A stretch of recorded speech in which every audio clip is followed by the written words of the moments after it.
Olá, como é que vamos? Tudo bem? Então, é, estamos aqui novamente e hoje nós vamos comentar sobre uma obra de Kardec, talvez uma das obras assim, juntamente como o livro Céu e Inferno, a Gênese, também muito pouco lida pelos espíritas de uma forma geral, ok? E é uma obra de suma importância, ok? É, A Gênese é a quinta obra da codificação kardeciana e a última obra, mas, contudo, Kardec não só publicou estas cinco obras, o Livro dos Espíritos, dos Médiuns, o Evangelho segundo o Espiritismo, Céu e Inferno e a Gênese, tá? Ele também publicou outras obras como o Espiritismo na sua expressão mais simples, o que é o Espiritismo, e Introdução ao Estudo da Doutrina Espírita.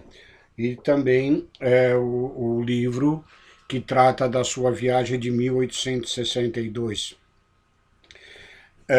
Além do que, os inúmeros artigos e comentários por ele feito ao longo de 12 anos na Revista Espírita. Né? Então, então nós vamos fazer um esboço, uma pequena abordagem sobre o livro A Gênese, comentando primeiro que nós temos na obra da editora Aliança o livro Entendendo o Espiritismo, ok? Nesse livro é um estudo básico da doutrina, onde traz inúmeros fatos sobre o Espiritismo e, inclusive, o esboço sobre cada uma das obras de Allan Kardec, que é a estrutura básica da nossa doutrina, ok? Então, nesse esboço do livro A Gênese, né, em diversos resumos aqui, ele vai começar dizendo que a Gênese é, acima de tudo, um livro científico. E de fato é, ok? Então é um livro, talvez por essa questão, muitos não se animam a lê-lo e a entendê-lo, mas faz parte dos nossos conhecimentos para a nossa própria evolução espiritual, ok?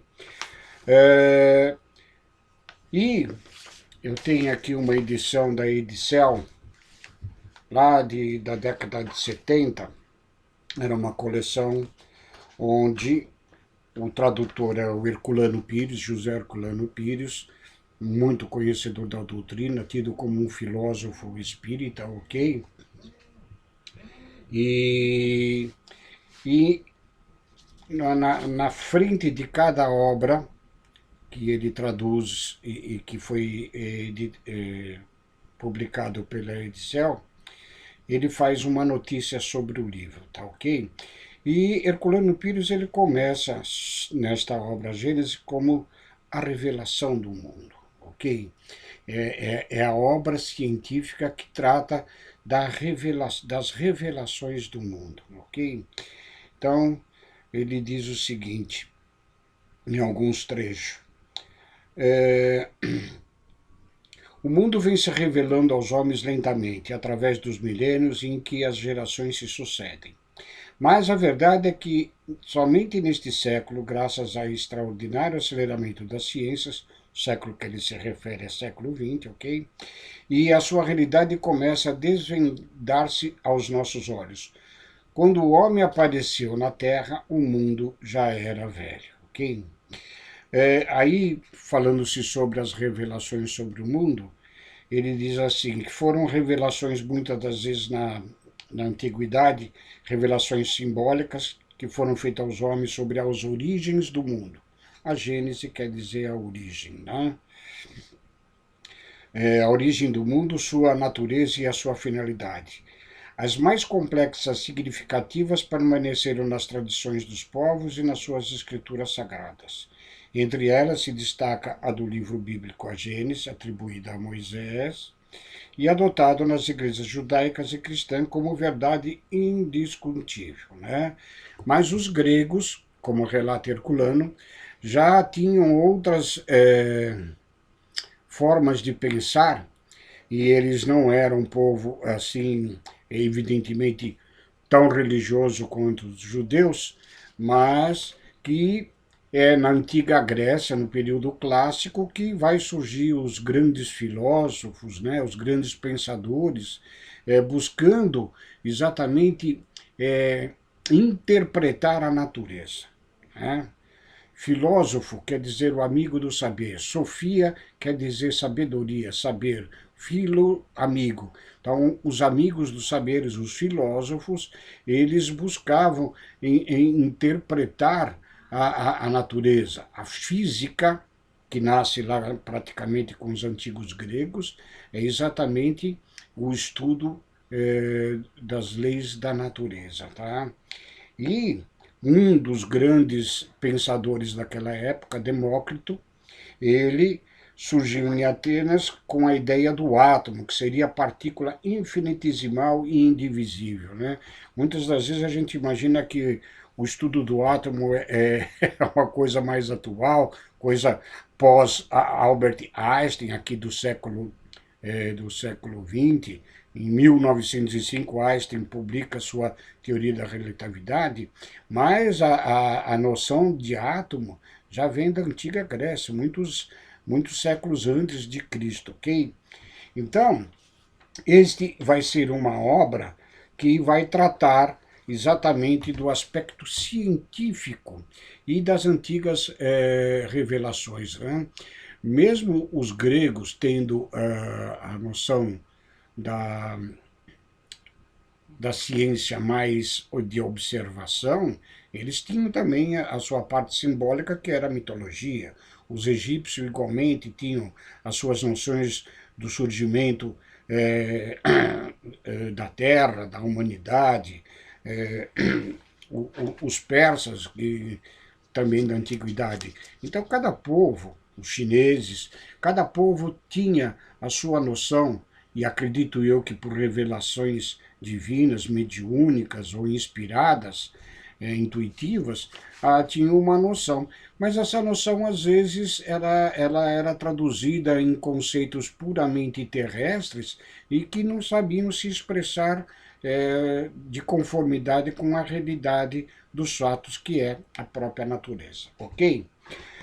Dito isso, a gente queria ver, ao falar desta obra Gênesis, ler alguns aspectos que eu julgo importante no sentido do entendimento da questão da doutrina espírita ser filosofia, religião e ciência, ok?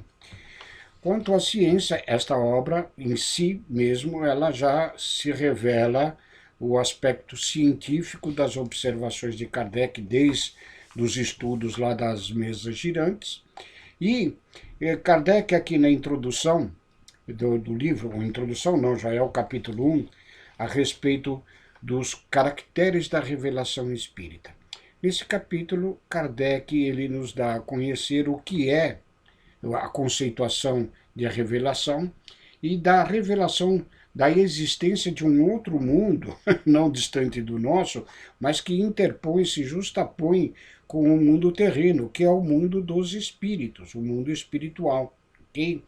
Então, esta é uma das grandes revelações da doutrina espírita, nos dar a conhecer a existência deste mundo que está ao nosso redor em vibrações diferentes das quais nossos sentidos não conseguem se aperceber, tá bom? Então, como a doutrina se diz parte também de ciência, é importante essa observação de Kardec que faz aqui no capítulo 1, no item 55. Vamos ler aqui esse trecho que é importante para a gente saber como que se processa a evolução da nossa doutrina. O Espiritismo não coloca, pois, como princípio absoluto, senão o que está demonstrado como evidência ou que ressalta logicamente da observação. tocando em todos os ramos da economia social, as quais prestam apoio de suas próprias descobertas. Assimilará sempre todas as doutrinas progressistas, de qualquer ordem que sejam, chegadas ao estado de verdadeiras práticas e saídas do domínio da utopia. Sem isso, a doutrina se suicidaria. Cessando de ser o que é, mentiria à sua origem e ao seu fim providencial. Aqui em destaque, o Espiritismo caminhando com o progresso não será jamais ultrapassado, porque se novas descobertas lhe demonstrarem que está em erro sobre um ponto, modificar-se-á sobre este ponto, e se uma nova verdade se revela, ele a aceita. Isso muito contrariamente aos nossos atavismos de religiões que participamos em outras existências, ou talvez ainda nesta existência, onde os dogmas de fé cega ainda prevalecem, contrariamente a todas as evidências da ciência, certo? Enquanto ideias religiosas ainda se batem de que a existência do mundo é de cerca de 6 mil anos, né, que vem de cerca de 4.000 anos antes de Cristo, mais os 2.000 até a nossa época, quando, nesses 4.000 antes de Cristo, é dada a conhecer a Gênese mosaica, tá? Quando é o princípio de Adão. Então, é ali na Bíblia, no Velho Testamento, que se estabelece esse tempo. E essa ideia ainda permanece muito firme em muitas escolas religiosas, enquanto que a ciência nos demonstra, né, que a Terra ela já estava sendo constituída milhões de anos. Na realidade, a idade do nosso planeta é de cerca de 3,4 bilhões de anos, ok? Deixa eu ver, eu tinha visto aqui uma frase.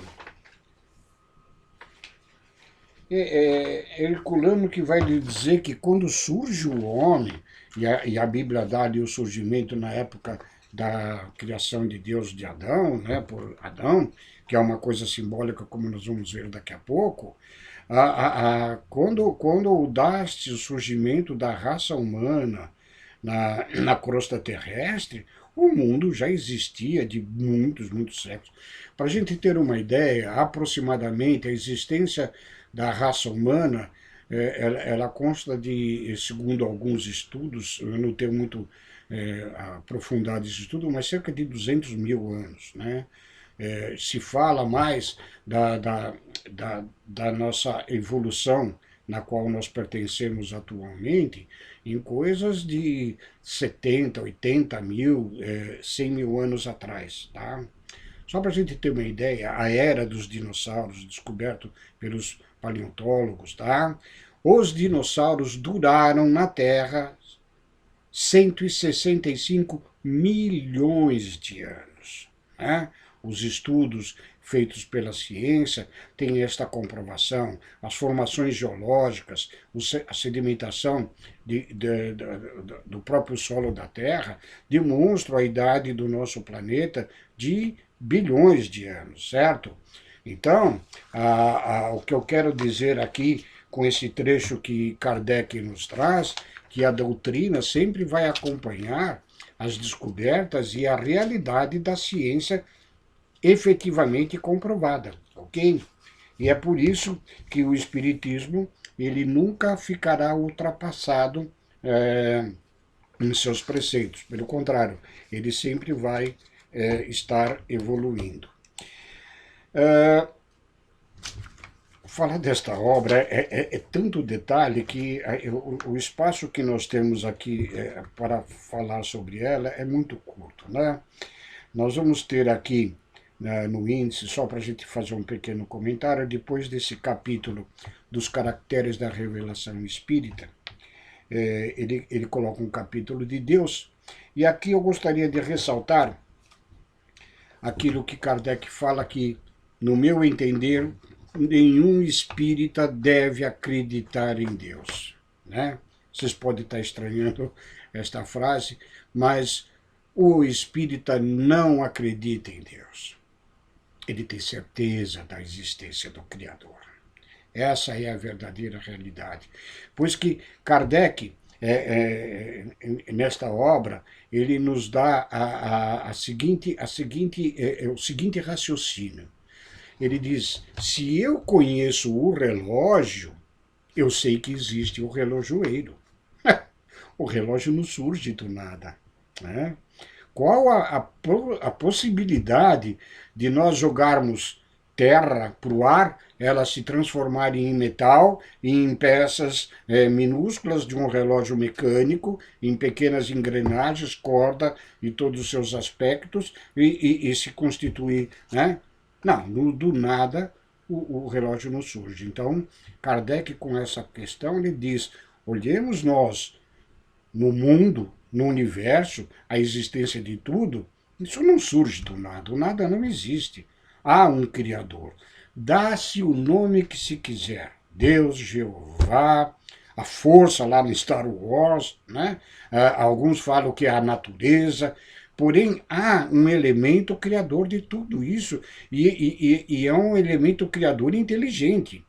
O Einstein ele costuma dizer que Deus fez o universo com a linguagem da matemática, tal a precisão de tudo aquilo que ele estuda e os astrônomos modernos estudam a respeito de toda a movimentação dos sistemas galácticos, solares, de estrelas, buracos negros, né? Pulsares e todos esses fenômenos que a gente ainda nem tem um profundo conhecimento, tá certo?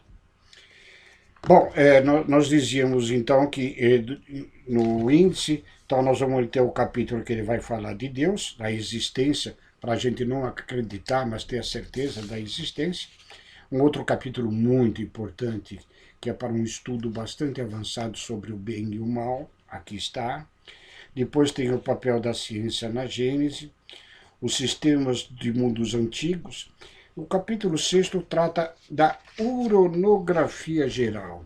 Aqui eu gostaria de abrir um parêntese, que este capítulo ele foi escrito por o espírito de Galileu e o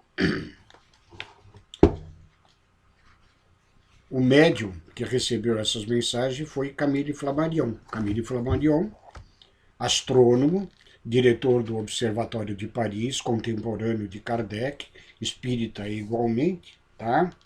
Então, ele recebe uma série de mensagens assinadas por Galileu Espírito e vai compor essa uronografia geral onde fala das criações universais, tá?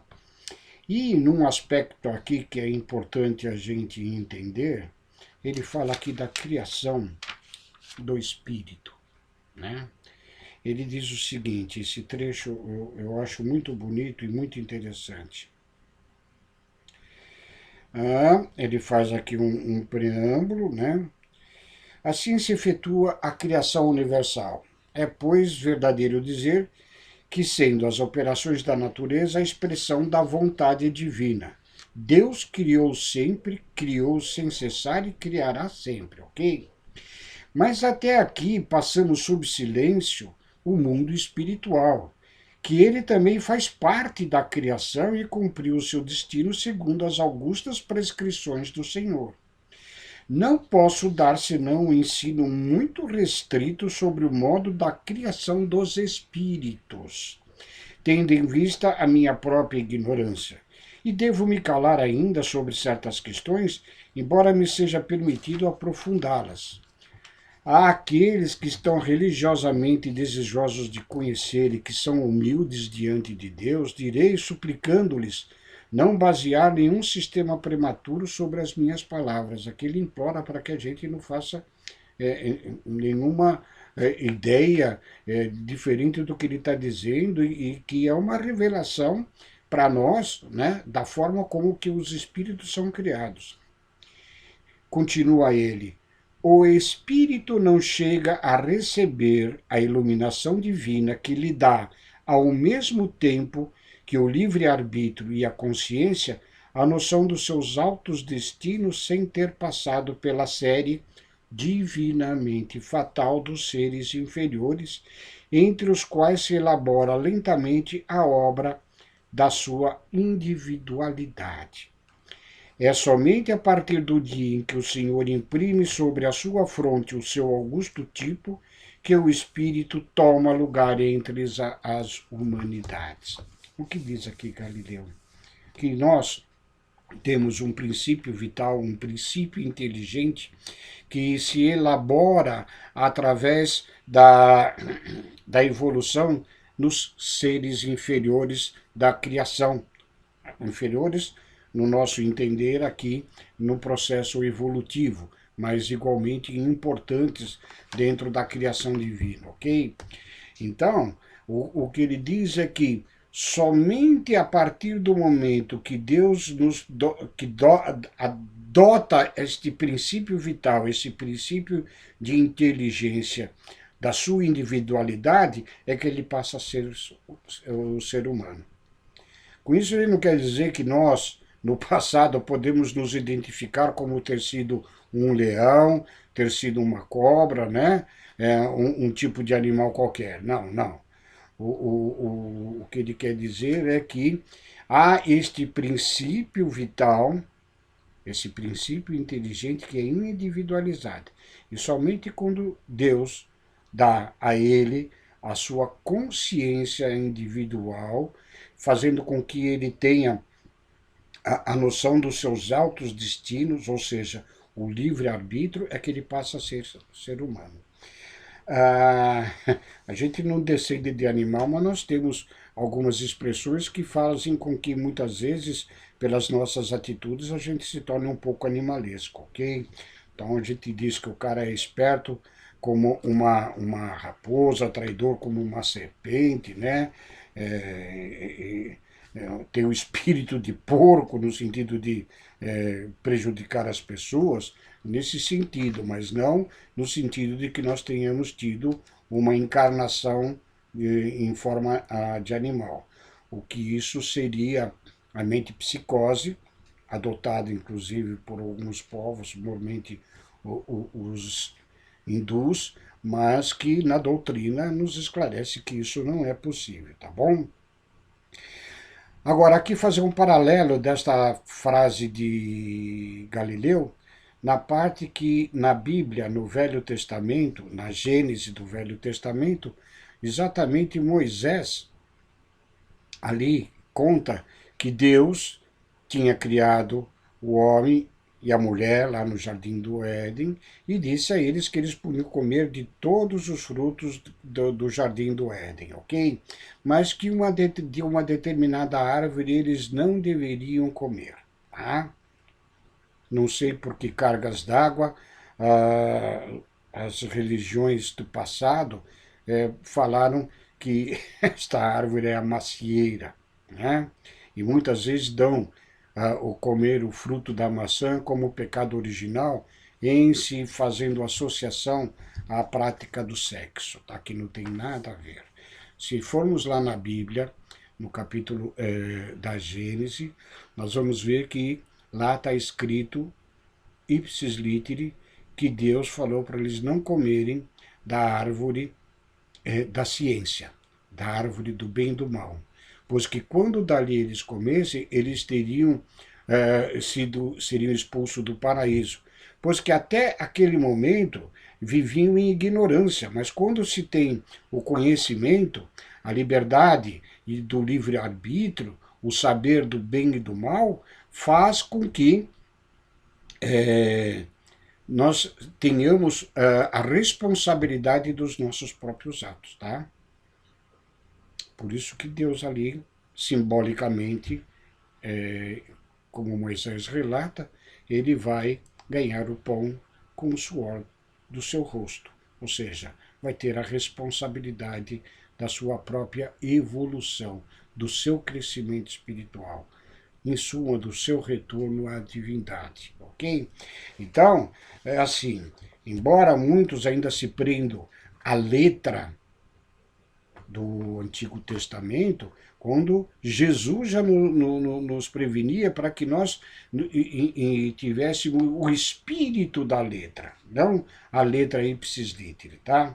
E nesse sentido, nós vamos ver exatamente, ainda em A Gênese, aquela questão da formação do mundo em 6 dias, né? Que muitas religiões admitem esses 6 dias como literais, dias de 24 horas, ok? E isso é um pouco inconcebível. Eu não tenho conhecimento das línguas com que o Velho Testamento foi escrito, principalmente o aramaico, depois sabemos que teve traduções para o grego, mas eu não sei se essas traduções de dias são exatamente, ou se eles utilizavam a mesma palavra para a mesma questão. Assim como nós, em português, nós temos manga da camisa, manga fruta. Nós temos sela do cavalo, sela de prisão, e assim sucessivamente. Muitas palavras que se pronunciam iguais ou se escrevem praticamente semelhante, mudando às vezes a acentuação, mas têm significados totalmente diferentes. Tá?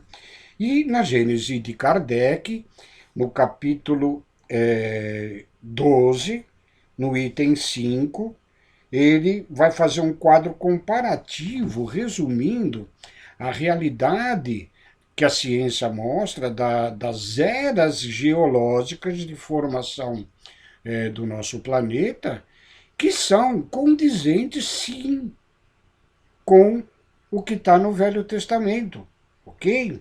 Se vocês pegarem e ler esse capítulo, eu não vou ler todas essas partes, porque seria um pouco extenso, e nós já vamos com o horário um pouco mais adiantado, mas a gente percebe que a leitura da Bíblia no Velho Testamento, com o espírito aberto, do entendimento dos processos da ciência, ela é exata também.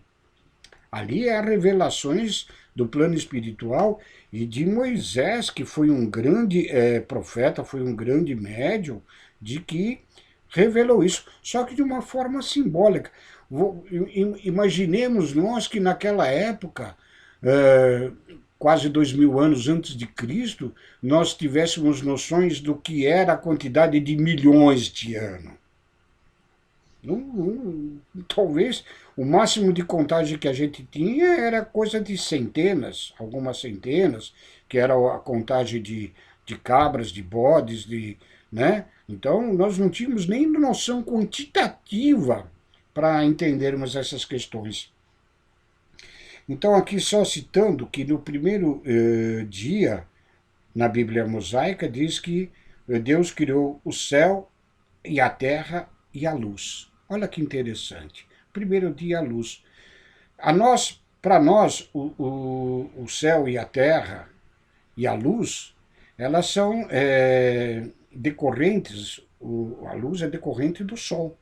No entanto, o sol só foi criado no 4º dia, segundo Moisés, tá?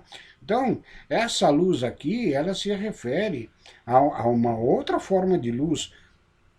Segundo a nossa ciência hoje, talvez a questão do Big Bang, né? A explosão que deu origem ao universo, não sabemos, mas com certeza fica esquisito. E ter a noção de dia, para nós, como interpreto o dia de 24 horas, né? O dia de 24 horas se refere à Terra girando em torno do seu eixo próprio, iluminando-se pelo Sol, mas o Sol não existia, então não havia dia. Naquela época se imaginava com certeza que a Terra nem girava, era parada, era o Sol que virava em torno de nós, e a ideia era que a Terra era plana, ok? Pela ciência, esse primeiro dia é o período astronômico da aglomeração da matéria cósmica universal sobre um ponto do espaço e em uma nebulosa que deu nascimento pela condensação da matéria às estrelas, ao Sol, à Terra e à Lua e a todos os planetas. Essa é o estudo da ciência. No segundo dia, dá Deus a criação do firmamento, separando das águas que estão sobre o firmamento das que estão em cima. Tá? E aqui a ciência vai dizer que estaremos no período primário, o endurecimento da superfície da Terra pelo resfriamento, a formação das camadas graníticas e a precipitação da água no nosso planeta advinda, muito provavelmente, segundo algumas teorias, através de meteoritos advindos do espaço, ok? No terceiro dia, as águas que estão sobre o firmamento se juntam e o elemento árido aparece, que são os continentes. É o terceiro período na ciência, que é o período de transição. As águas cobrem toda a superfície do globo e os primeiros sedimentos de terra vão surgindo, ok? E assim sucessivamente, e aí eu peço que vocês estudem esta obra e tenham conhecimento. Então, o que a gente vai ver é que a Bíblia não está errada, com certeza, ela trata numa linguagem simbólica e que ela é preciso a ser adicionado a esta linguagem um conhecimento mais avançado, científico, que a própria doutrina faz essa junção entre religião e ciência, ok? Por isso que a nossa doutrina é conhecida como filosofia, religião e ciência, em seu tríplice aspecto, ok? Esta obra também vai nos trazer, até é interessante a gente ler o título completo do livro, né? O livro não é só a Gênese, é a Gênese, os milagres e as predições segundo o Espiritismo, ok? Segundo o Espiritismo, aqui nós sabemos que é segundo a revelação dos espíritos superiores, dos planos mais elevados que envolve o nosso planeta, dos prepostos de Jesus, o governante do nosso sistema planetário aqui, ok? Então, aqui Kardec, nessa parte sobre os milagres, ele vai dizer do sentido dos milagres, o milagre no sentido teológico, e na sequência vai dizer que o Espiritismo não faz milagre, tá? Por quê? Porque ele explica muito bem, Kardec é tido também como a razão encarnada. O milagre pressupõe, no entendimento religioso, da suspensão das leis da natureza, das leis de Deus, que derroga para que tal fato aconteça especificamente por vontade divina. Ora, Deus não derroga suas leis porque nós temos que dos princípios divinos é a imutabilidade divina e da sua criação. Então, o que tem no milagre não é que as leis são derrogadas, não é que as leis são suspensas, apenas é que algumas leis, alguns elementos nós ainda não conhecemos, né? O simples fato dos objetos na Terra caírem, por milênios, o homem nunca descobriu o porquê disso. Vem aí Isaac Newton, o físico e matemático inglês, observar, segundo a tradição ou a lenda, na queda de uma maçã, a descoberta das leis universais a lei de gravidade, a lei de gravitação universal, que rege todos os corpos celestes, ok? Então, alguns fatores como um objeto que possa não cair, ele apenas está suspenso, não porque a lei da gravidade teria sido derrogada, mas porque está suspenso por algum elemento que nós ainda desconhecemos, até por forças espirituais ou fluídicas, tá certo? Então, é preciso entender que o milagre, na sua essência, ele não existe.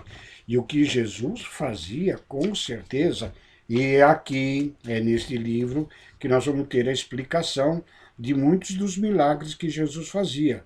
Apenas Jesus se utilizava de recursos muito mais avançados que ainda para hoje nós são desconhecidos, tá bom? E além de falar dos milagres e explicar muitos dos milagres que estão relatados no Novo Testamento, nos 4 evangelistas, aqui esta obra vai ser falada das predições do evangélico, do que é o profeta, da visão. Kardec ele nos dá a entender como que se dá o processo de predição do futuro, tá?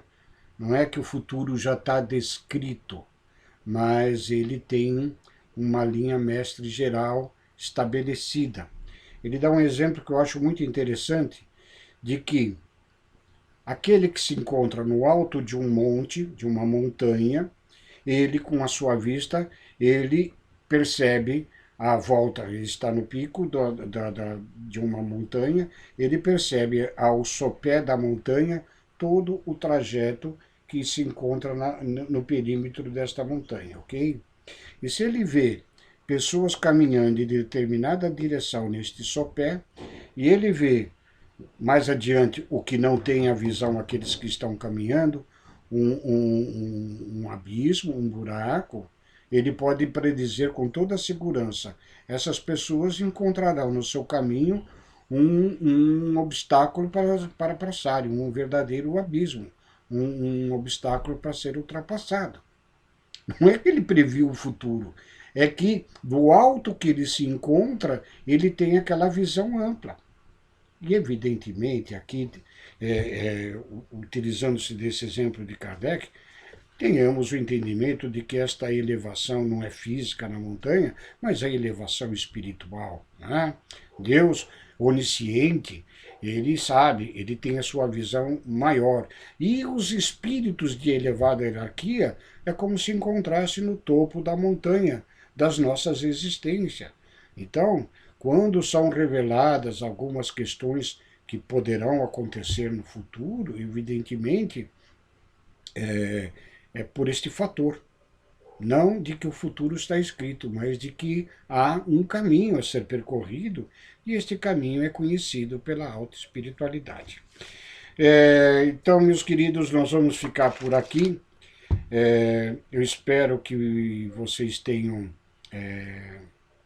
gostado desse esboço sobre a obra A Gênese, de Allan Kardec, que eu julgo muito importante o estudo dela, juntamente também com O Céu e o Inferno, que são obras que no meio espírita não são muito conhecidas e nem muito estudadas, ok? Eu diria que, no mínimo, uma leitura completa deve ser feita de todos os 5 livros de Kardec. Ficamos hoje por aqui. Agradeço a atenção de vocês e aqueles que, porventura, a gente tem feito já alguns vídeos no sentido de divulgação do Evangelho e da doutrina espírita, né? Aqueles que também gostam de divulgar a nossa doutrina, as nossas ideias, aqueles princípios que nós abraçamos, né? Compartilhe este vídeo, indique para as pessoas que evidentemente estejam interessados, né? Porque aqueles que não estão interessados,